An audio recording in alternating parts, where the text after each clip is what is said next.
Good afternoon. My name is Shonda Witherspoon. My discussion covers the article by Douglas Winofsky titled Jonathan Edwards, Enthusiast, Radical Revivalism, and the Great Awakening in the Connecticut Valley. This article features the career and preachings of British colonial pastor Jonathan Edwards, who was a congregational minister in Northampton, Massachusetts.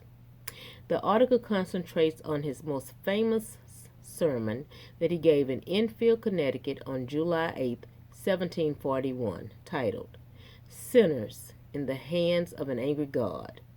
This homily is held to be the most dramatic sermon in American Protestantism and the driving force and catalyst for the Great Awakening.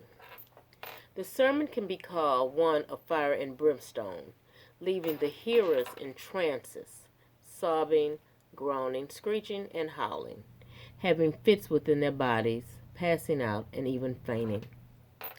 Winofsky's article recounts sinners languishing in the spiritual distress, crumble to the ground, their bodies contorting with such violence.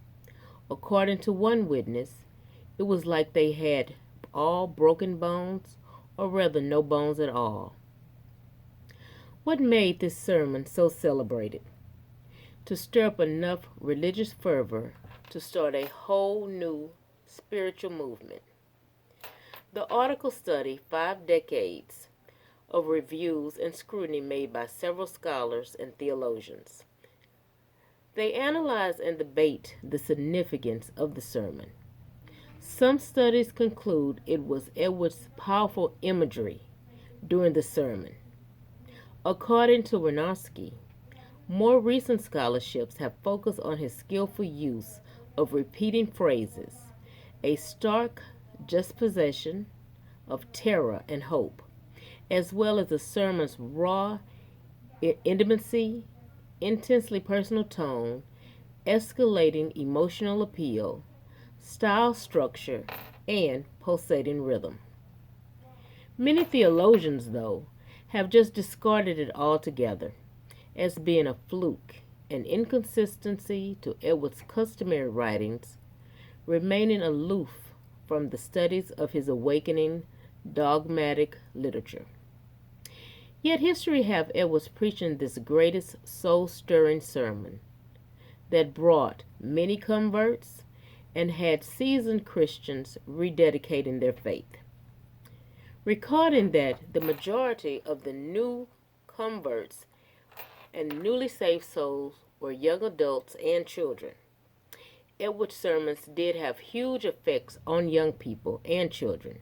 In an article by Alexander Medicott titled In the Wake of Mr. Edwards, Most Awakening Sermon at Enfield, he states, nor were the young people of the parish immune for such upheavals.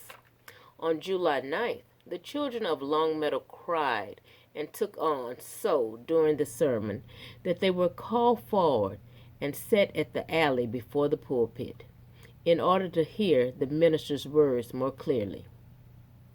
Now, years later, Mark Noll's book, An American God, From Jonathan Edwards to Abraham Lincoln, tells how in 1750 Edwards was dismissed from the pulpit in Northampton when he disrupted long-established community practices by insisting that children make a credible testimony of their saving faith before being admitted as full members. The article also sets the scene on how Edwards collaborated with several ministers in the area, discussing the spiritual needs of the different communities. So could it be assumed that the words that he spoke in the sinner's sermon that night could have been just what the people needed to hear at that time?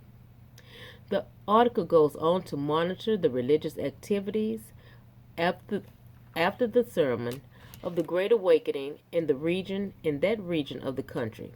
This included monitoring the activities of the clergy and the members.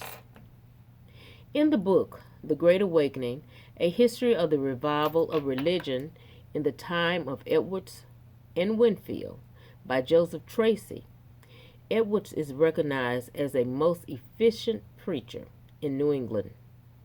Many think of him as an intellectual giant.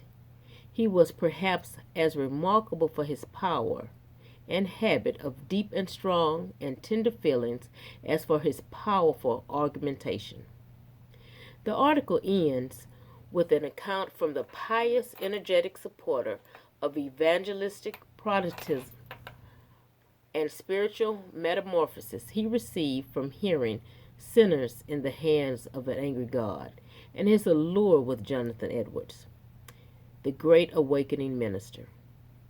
But let's note also that Jonathan Edwards would apologize for several years for starting this, meaning the radical revivalism. Thank you.